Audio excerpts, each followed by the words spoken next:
Okay, guys, thank you very much. That was indeed the first surprise of the day. Agony Empire beating Cry Havoc out in a bit of a slugfest. Behind the scenes was a little bit of drama after the last match.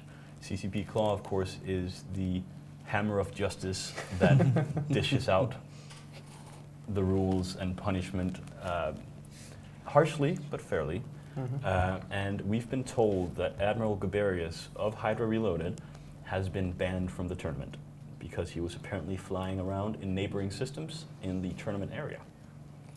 You can't explore Jove space as much as you'd like to. The Iron Claw will strike. And strike if you fly off exploring, Claw will get you. He will. Is it fair?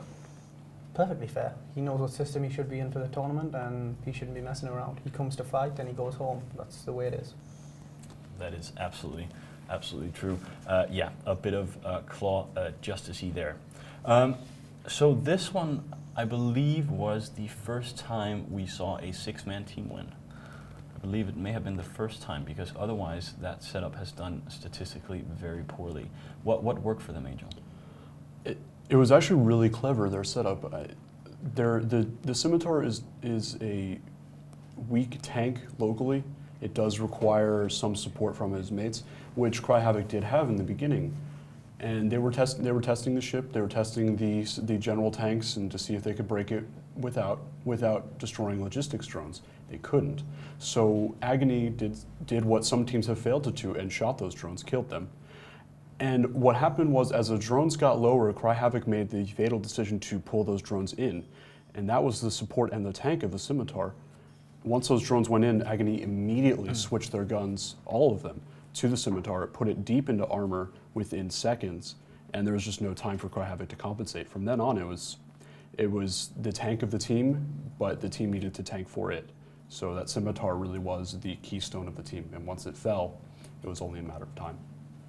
And it's so interesting because we have such a long stalemate and such a small detail as having to pull your drones in because someone's shooting at them just completely flip the match around. Absolutely, and it was clever. I mean, not everybody would notice that, especially from an FC standpoint. So, props to Agony.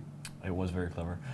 We saw a Basilisk, which is traditionally used for cap transferring as well, and it was indeed here. And we saw Tengu doing repping. What was this this cycle setup they had going?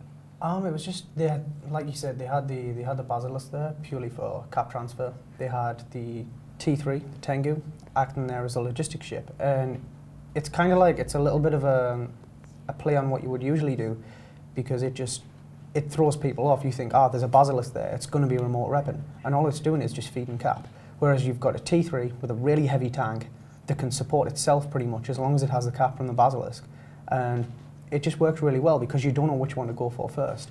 And with the drones, the work from the drones from Agony and taking out Cry Havoc's drones, I just thought it was unbelievable. I never expected that from Agony Empire. It's a big upset. Okay, yeah, it was indeed really clever. Let's see the next fight we have now. It is the Godfathers versus CVA. Quick reading, who's going to win this one? Go CVA. Amar Victor. I'm going to go CVA. Got a lot of friends there. I'll go Godfathers. I'm going to go CVA, but there's really only one way of finding out.